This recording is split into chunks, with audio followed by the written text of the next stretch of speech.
Hi guys, welcome back to our channel Vijju Raag movie reviews.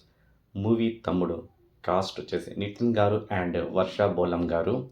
And రివ్యూలోకి వెళ్ళిపోదాం. తమ్ముడు movie చూసాను open చెప్పాలంటే జస్ట్ ఓకే, పర్లేదు అని అనిపించిందండి. కొన్ని షార్ట్స్ అయితే పర్లేదు అనిపించింది. And weak predictable screen play చాలా వీక్ అనిపించింది.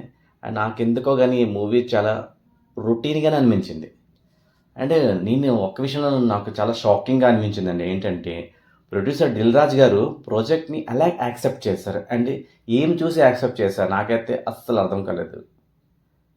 నిజంగానే చెప్తున్నాను. అండ్ మూవీ మధ్యలో నుంచి అయితే వచ్చేయాలి అనిపించింది నాకైతే. ఓపికతో చూసాను. తప్పదు మరి నాకు రివ్యూ ఇవ్వాలనేసి తప్పదనేసి అలా కూర్చొని చూసాననమాట. అండ్ బ్యాక్ సైడ్ నుంచి చాలా వాయిస్ వస్తున్నాయి. ఏంటి ఈ మూవీ అంత అంత మాట్లాడుకుంటున్నాననమాట ఈ మూవీ కోసం. మరి ఇంకేం చేద్దాం? ఆళ్ళతో పాటు మనం కూడా చూస్తూ ఉన్నాం.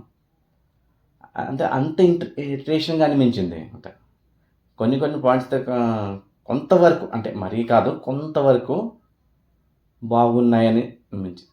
And sister and brother sentiment కూడా ఎమోషన్ సీన్స్ విలన్ క్యారెక్టర్ వల్ల కొంచెం పర్లేదని అనిపించింది.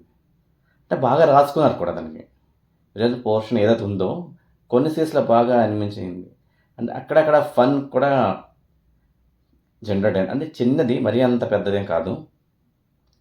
అది ఎండ్ ఆఫ్ ఎక్కడ కూడా ప్రాపర్‌గా ఎగ్జిక్యూట్ చేయలేకపోయారు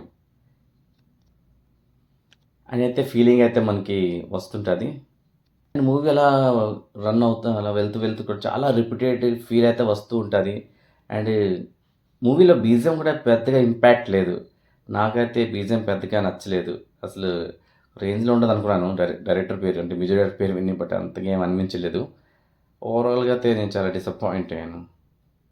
అండ్ మూవీ కూడా జస్ట్ ఓకేనే అనిపించింది. And villain and few emotional scenes వల్ల మూవీని అయితే జస్ట్ ఓకేనా అనగలనమాట అని చెప్పొచ్చు. అండ్ మూవీ ఎండింగ్ కూడా జస్టిఫికేషన్ లేదు అండ్ ప్రాపర్‌గా లేదని చెప్పాలి. అండ్ నేనైతే చాలా అంటే చాలా డిసప్పాయింట్ అయ్యాను. అండ్ ఆర్టిస్ట్ పెర్ఫార్మెన్స్ విషయానికొస్తే నితిన్ గారు యాక్టర్ ఆయన సూపర్ యాక్టర్ ఆయన, నో డౌట్ అసలు. అన్నిట్లో చాలా బాగా చేస్తారు. అసలు కొన్ని ఎందుకో గానీ ఈ మూవీలో ఆయన అంతగా సెట్ కాలేదనే నాకు అనిపించింది. అండ్ లయ గారు చాలా ఇయర్స్ తర్వాత కమ్‌బ్యాక్ చేశారు అని చెప్పొచ్చు. అండ్ వర్ష బోలమ్మ గారు కూడా పర్లేదు. అండ్ మిగతా ఉన్న ఆర్టిస్ట్ అందరూ కూడా వాళ్ళ క్యారెక్టర్ చేశారు. అది కూడా పర్లేదని అనిపించింది. అండ్ విలన్ క్యారెక్టర్ అంటే చాలా ఇంపాక్ట్ వచ్చింది అనిపించింది నాకైతే. చాలా బాగా అనిపించింది ఆయన క్యారెక్టర్. నాకు పర్సనల్‌గా చాలా నచ్చింది ఆ విలన్ క్యారెక్టర్ అది. సో యానిమల్ ఉంటారు కదా! సో ఆయన అది చేశారన్నమాట. చాలా డిఫరెంట్‌గా అనిపించింది నాకది కొంచెం. అండ్ డైరెక్టర్ విషయానికొస్తే డైరెక్టర్ గారు ఎక్కడ మిస్‌ఫైర్ చేసేసారు అని చెప్పొచ్చు. అంటే అంత ఇంపాక్ట్ తీసుకురాలేకపోయారు మూవీలో అండ్ ప్రాపర్‌గా డైరెక్షన్ గాని హ్యాండిల్ చేయలేదనే ఫీలింగ్ అయితే కలిగింది నాకైతే. అంటే నెక్స్ట్ లెవెల్‌గా అనిపిస్తదేమో అంతగా ఏం లేదు. అంటే అసలు అనిపించలేదు మనకి. అండ్ డైరెక్షన్ విషయంలో కూడా చాలా డిసప్పాయింట్ అయ్యాను. అంటే కాన్సెప్ట్ మరి ఎలాంటిది తీసుకున్నారు, ఎందుకు ప్రాపర్‌గా ఎగ్జిక్యూట్ చేయలేకపోయారో నాకు అర్థం అవ్వలేదు.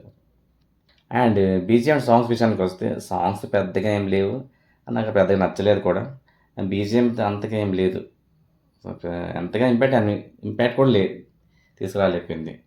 అండ్ బీజీఎం అయితే కొన్ని సీన్స్ దగ్గర బాగా ఎలివేట్ బీజీఎం వల్లే కదా కొన్ని సీన్స్ అయితే బాగా ఎలివేట్ అవుతాయి. సో దానివల్ల కూడా ఏం కాలేదు. సీన్స్ కూడా చాలా బ్యాక్‌డ్రాప్‌గా అనిపించింది. సో నేను ఇచ్చిన ఈ మూవీకి రేటింగ్ అయితే 2.7 out of 5. So that's is guys, this is a review. మన ఛానల్‌కి మీరు ఫస్ట్ టైం విజిట్ చేసినట్లయితే ఇప్పుడే నా ఛానల్‌కి సబ్స్క్రైబ్ చేసుకోండి. అలాగే పక్కన ఉన్న బెల్ ఐకాన్ని కూడా ప్రెస్ చేసుకోండి. మర్చిపోకండి. అండ్ ఈ రివ్యూ కనుక మీకు నచ్చినట్టయితే ఇప్పుడే నా ఛానల్‌కి లైక్ అండ్ షేర్ చేసుకోండి. అండ్ మోర్ రివ్యూ కోసం నా ఛానల్‌ని ఫాలో అవ్వండి. ఒక కొత్త రివ్యూతో మళ్ళీ మీ ముందుకు వస్తాను. అప్పటి వరకు గైస్ టేక్ కేర్. బై. జై హింద్.